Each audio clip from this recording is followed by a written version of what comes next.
On the night of July 22nd, 1991, a man ran through the streets of Milwaukee's West Side with a handcuff dangling from his wrist. Tracy Edwards flagged down a police patrol car at approximately 11:30 p.m., desperate and barely coherent. Edwards led officers back to apartment 213 at 924 North 25th Street. Inside, they discovered Polaroid photographs depicting dismembered human remains. The man who lived there, quiet, soft-spoken, seemingly cooperative, was Jeffrey Dahmer. What investigators would uncover in the hours and days ahead would reveal one of the most devastating serial murder cases in American history, and a catastrophic failure of the systems meant to prevent it. Jeffrey Lionel Dahmer was born on May 21, 1960, in Milwaukee, Wisconsin. The nature of his early childhood remains debated. Some accounts describe a boy starved for attention, while others suggest he was doted on by both parents. As a teenager growing up in Bath Township, Ohio, Dahmer became increasingly isolated. He developed an early fascination with dead animals, collecting roadkill and dissolving remains in chemicals, behavior that alarmed few around him at the time. He briefly attended Ohio State University, but dropped out. He then enlisted in the U.S. Army and was stationed in part in Germany, but was discharged due to alcohol problems. After his discharge, Dahmer moved in with his grandmother in West Allis, Wisconsin. To those around him, he appeared well-mannered and soft-spoken, a quiet young man who kept to himself. This outward normalcy would become the defining feature of Dahmer's ability to operate undetected. Neighbors, co-workers, and even law enforcement were repeatedly deceived by his calm demeanor. In September 1988, Dahmer sexually assaulted a 13-year-old boy named Somsak Synthesomphone. He was convicted of second-degree sexual assault and sentenced to 1 year in jail and 5 years probation with work release. He was now a registered offender, a fact that should have followed him. Dahmer's first victim was 18-year-old Stephen Hicks, a hitchhiker he brought to his parents' home in Bath Township in June 1978. Dahmer was just 18 years old himself. What followed was a gap of approximately 9 years. Dahmer did not kill again until 1987. This period of dormancy is studied by criminologists as evidence that certain offenders can suppress their compulsions temporarily. Dahmer reportedly told investigators he had no memory of killing his second victim, Stephen Tuomi, in November 1987. He was never charged with Tuomi's murder due to insufficient evidence. But after Tuomi, the killings accelerated. Between 1987 and 1991, Dahmer lured victims to his residences, typically offering money for photographs or companionship. His victims were primarily young men from marginalized communities. He drugged them, then killed them. 14 of Dahmer's 17 victims were from ethnic minority backgrounds. 9 were black men or boys. Others were of Laotian, Hispanic, and Native American descent. Dahmer claimed race was incidental, though critics have alleged deliberate targeting. Dahmer preserved body parts, skulls, skeletons, and other remains. At the time of his arrest, he was allegedly in the process of constructing an altar from the preserved remains, though the precise nature of this is known primarily from his own statements.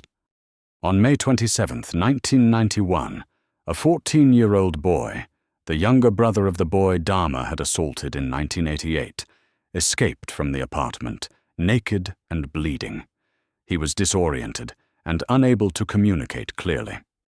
Milwaukee police officers arrived. Dahmer calmly told them the boy was his adult partner. Without running a background check, which would have revealed his probation for molesting the boy's older brother, they returned the child to Dahmer. The boy was killed shortly after they left. Tracy Edwards' escape changed everything. When officers returned to 924 North 25th Street with Edwards, they entered the apartment expecting a domestic dispute. The Polaroid photographs they discovered told a very different story. A full search of the apartment revealed the remains of 11 victims.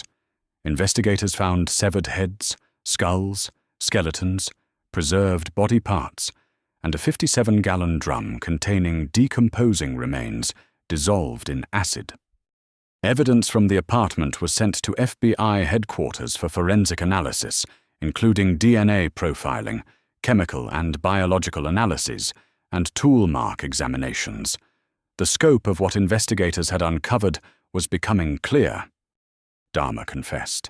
He provided detailed accounts of all 17 murders, enabling investigators to identify every victim. His cooperation was immediate and comprehensive. Detectives described him as eerily calm throughout. Neighbor Glenda Cleveland had repeatedly contacted police about suspicious activity emanating from the apartment. She had specifically called about the synthesomphone incident in May. Her concerns were dismissed by officers each time. The FBI investigated whether Dahmer could be linked to unsolved murders in Ohio, Florida, and Germany, where he had been stationed. Reportedly, no additional murders were confirmed beyond the 17 he confessed to. The investigation exposed a system that had failed at every turn. A convicted sex offender on probation had been visited by police multiple times, and each time, his composure and their assumptions had allowed him to continue. Dahmer was taken into custody the same night Edwards escaped. There was no manhunt, no standoff. He simply complied when officers placed him under arrest inside his apartment. In the days following the arrest, Milwaukee reeled. The sheer volume of physical evidence recovered from a single apartment was unlike anything investigators in the city had encountered. Dahmer's confession was methodical. He walked investigators through each crime with a detached precision that disturbed even veteran detectives. He expressed what he described as remorse, though its sincerity was questioned. Court-appointed psychiatrists diagnosed Dahmer with borderline personality disorder, schizotypal personality disorder, and a psychotic disorder. These diagnoses would become central to the coming trial. Officers John Belkazak and Joseph Gabrish, who had returned the young victim to Dahmer in May, now faced intense public scrutiny. An internal investigation was opened immediately. The question now moved from investigation to adjudication. Dahmer had confessed to everything. The only issue left for a jury to decide was whether he was legally sane when he committed these acts. On January 13, 1992, Dahmer pleaded guilty but insane to 15 counts of first-degree murder in Wisconsin. His defense team argued that his mental disorders rendered him incapable of conforming his conduct to the law. The prosecution contended that Dahmer understood the wrongfulness of his actions, evidenced by his elaborate efforts to conceal evidence, avoid detection, and deceive police. The trial lasted several weeks and drew intense national attention. On February 15, 1992, the jury returned its verdict. Jeffrey Dahmer was legally sane.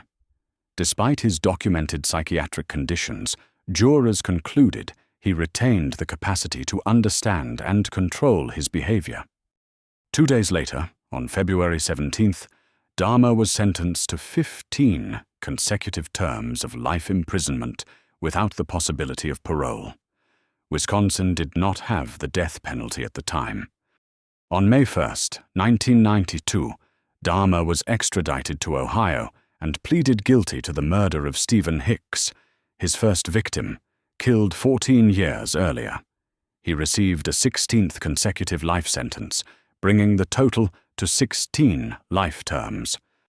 Baltazak and Gabrish were fired from the Milwaukee Police Department in 1992 following the internal investigation into their handling of the synthesomphone incident.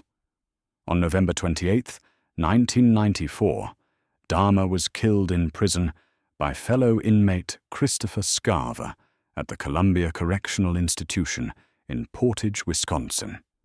He was 34 years old.